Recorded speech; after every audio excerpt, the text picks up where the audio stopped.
नमस्कार, स्वागत मौसम तक चैनल पर लो प्रेशर से जुड़े ताज़ा अपडेट के इस बुलेटिन में आपका अभिनंदन।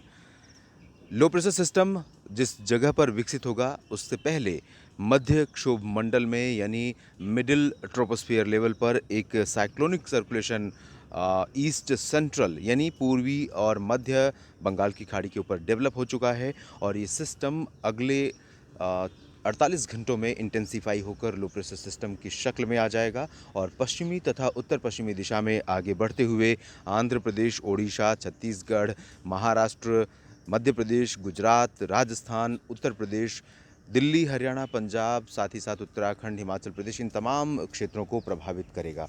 ये सिस्टम काफ़ी इंटेंस वेदर सिस्टम होगा जैसा कि पिछला वेदर सिस्टम था। हालांकि डिप्रेशन या डीप डिप्रेशन या फिर साइक्लोनिक स्टॉर्म बनने की संभावना इसकी बहुत कम है, क्योंकि अन्य जो पैरामीटर होते हैं, चाहे वो एटमॉस्फेरिक या फिर सामुद्रिक, वो अभी अनुकूल नहीं है। हालांकि इसका जो डिस्टेंस है वो काफ़ी ज़्यादा है, डीप सी में डेवलप हो रहा है, डीप सी के ऊपर डेवलप हो रहा है।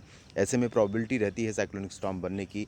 लेकिन बाकी जो कंडीशंस हैं, समुद्र की सतह का तापमान या फिर विंड शेयर या फिर एटमॉस्फेरिक कंडीशंस, वो अनुकूल नहीं है, जिसकी वजह से साइक्लोन बनने की संभावना बहुत कम है। यहाँ तक कि डिप्रेशन या डीप डिप्रेशन भी नहीं बनेगा। ये लो प्रेशर सिस्टम तक जाएगा और इसके बाद ये आगे बढ़ेगा और तमाम राज्यों को प्रभावित करेगा। फिलहाल इसके प्रभाव से मानसून की अक्षीय रेखा, जो कि पूरब में पहले से ही तराई क्षेत्रों में पहुंच गई है, वो नीचे आएगी। पश्चिम में धीरे धीरे तराई क्षेत्रों के करीब पहुंच रही है, वो भी नीचे आ जाएगी। लेकिन जो बारिश की गतिविधियां हैं सेंट्रल इंडिया में, वो बदस्तूर जारी हैं, क्योंकि हवाओं का जो रिदम था, हवाओं का जो फ्लो था, वो टूटने नहीं पाया है। तो आर्द्र हवाओं का फ्लो लगातार बना हुआ है सेंट्रल इंडिया में, जिसकी वजह से ओडिशा, छत्तीसगढ़ के तमाम इलाकों में, मध्य प्रदेश के अधिकांश भागों में, महाराष्ट्र के ज़्यादातर इलाकों में, साथ ही साथ तेलंगाना, दक्षिणी आंतरिक कर्नाटक, आंध्र प्रदेश के रायलसीमा और तटीय क्षेत्रों, तमिलनाडु के कुछ भागों में और केरल में लगातार मानसून की वर्षा जारी है। और अगले 48 घंटों के दौरान जब तक ये सिस्टम आगे बढ़ेगा, तब तक स्कैटर्ड से ज़्यादा बारिश हो सकती है, फेयरली वाइड स्प्रेड, यानी कि ज़्यादातर जगहों पर बारिश हो सकती है। इंटेंसिटी हल्की से मध्यम अधिकांश भागों में रहेगी, कुछ स्थानों पर भारी हो सकती है। जब लो प्रेशर सिस्टम आगे बढ़ते हुए छत्तीसगढ़ और इससे सटे क्षेत्रों पर पहुंचेगा, उस दौरान 6 और 7 सितंबर को बारिश की गतिविधियां सेंट्रल इंडिया में काफ़ी बढ़ जाएंगी और तमाम जगहों पर मूसलाधार वर्षा हो सकती है, जिसमें जैसा कि मैंने बताया, ओडिशा से लेकर गुजरात तक प्रभावित होंगे। और जब ये सिस्टम जैसे जैसे पश्चिमी दिशा में आगे बढ़ता जाएगा, पूर्वी क्षेत्रों में बारिश कम होती जाएगी और ये काफ़ी अच्छी वर्षा आने वाले समय में गुजरात, राजस्थान, यहाँ तक कि उत्तर भारत के मैदानी इलाकों में तमाम जगहों पर दे सकता है। और ये सिस्टम जिस दौरान आगे बढ़ रहा होगा, उस दौरान ऐसा नहीं है कि पूर्वी क्षेत्रों में बारिश की गतिविधियां पूरी तरह से कम होती जाएंगी। इंटेंसिटी थोड़ा सा रिड्यूस ज़रूर होगी, लेकिन बारिश बिल्कुल बंद हो जाएगी ऐसी संभावना फ़िलहाल नहीं है।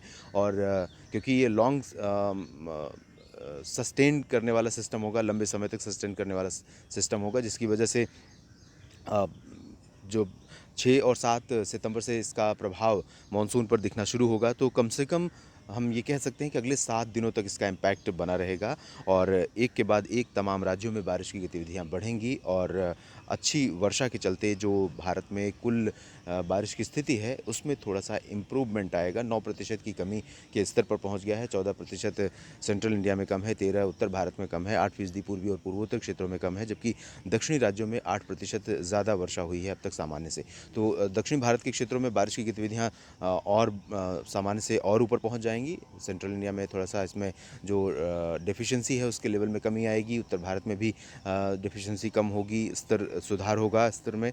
और पूर्वी तथा पूर्वोत्तर राज्यों में भी ये सिस्टम बारिश बढ़ाएगा, जिसकी वजह से यहाँ पर भी इम्प्रूवमेंट होने की संभावना रहेगी। कुल मिलाकर सेंट्रल इंडिया और नॉर्थ इंडिया को ये सिस्टम ज़्यादा प्रभावित करेगा साउथ पेनिनसुलर की तुलना में। तो जहाँ पर सबसे ज़्यादा डिफिशिएंसी है, उन्हीं क्षेत्रों में लगता है कि मानसून संतुलित करने जा रहा है वर्षा की स्थिति को। अब तक कमज़ोर रहा था उत्तर भारत के क्षेत्रों में और मध्य भारत के क्षेत्रों में, तो यहाँ पर इम्प्रूवमेंट करने जा रहा है, ऐसा लग रहा है।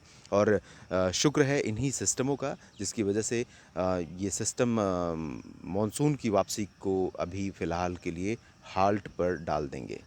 लो प्रेशर सिस्टम से जुड़े ताज़ा अपडेट के इस बुलेटिन में अभी इतना ही। आप बने रहिएगा मौसम तक चैनल के साथ। मेरी नज़र रहेगी इस सिस्टम पर और साथ ही साथ मानसून की अन्य हलचलों पर, और कोशिश करूँगा कि आपको अपडेट समय से करता रहूँ। धन्यवाद।